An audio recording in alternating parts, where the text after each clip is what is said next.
For most people, the name Walt Disney is linked to images of Mickey Mouse, Snow White, and theme parks. Last year, the Walt Disney Family Museum opened in California.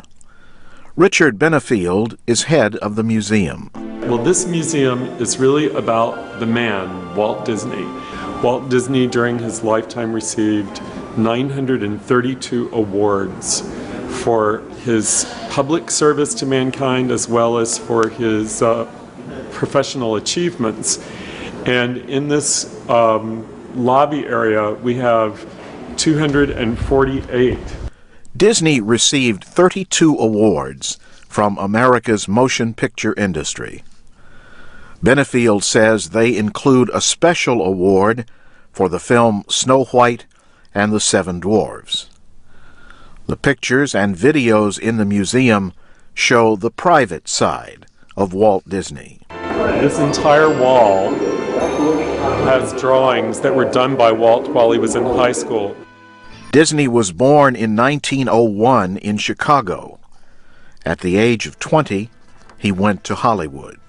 This wall here, he had just started to do a prototype of something called the Alice Comedies.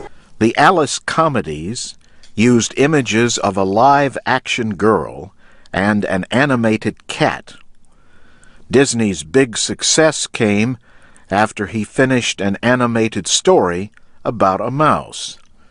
He and his wife Lily decided on a name for the mouse while going to Hollywood.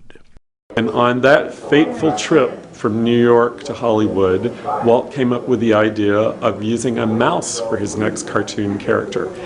And he said to Lily, "What about Mickey Mouse?" And she said, "That's good. I think that'll do just fine." And that's how Mickey Mouse was born in 1928 on a train ride from New York to Hollywood. This is the earliest known picture of Mickey Mouse.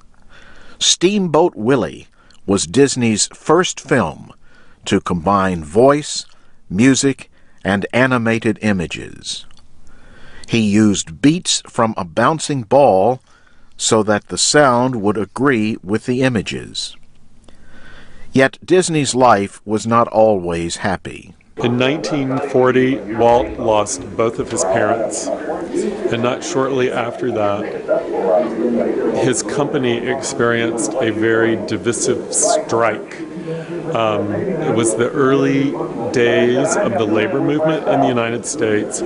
He was very hurt by the strike, which shut down operations for quite a period of time.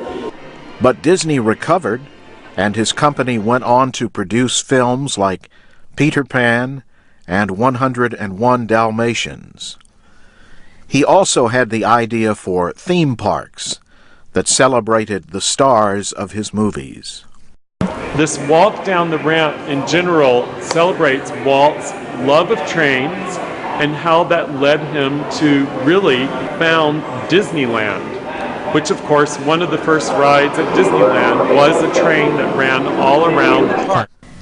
Walt Disney died of lung cancer in 1966.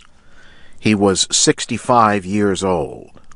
Walt Disney, the master of an entertainment empire, the most complete and influential showman of this generation, died. Many people around the world mourned the man whose creations brought happiness to their lives. I'm Jim Tedder.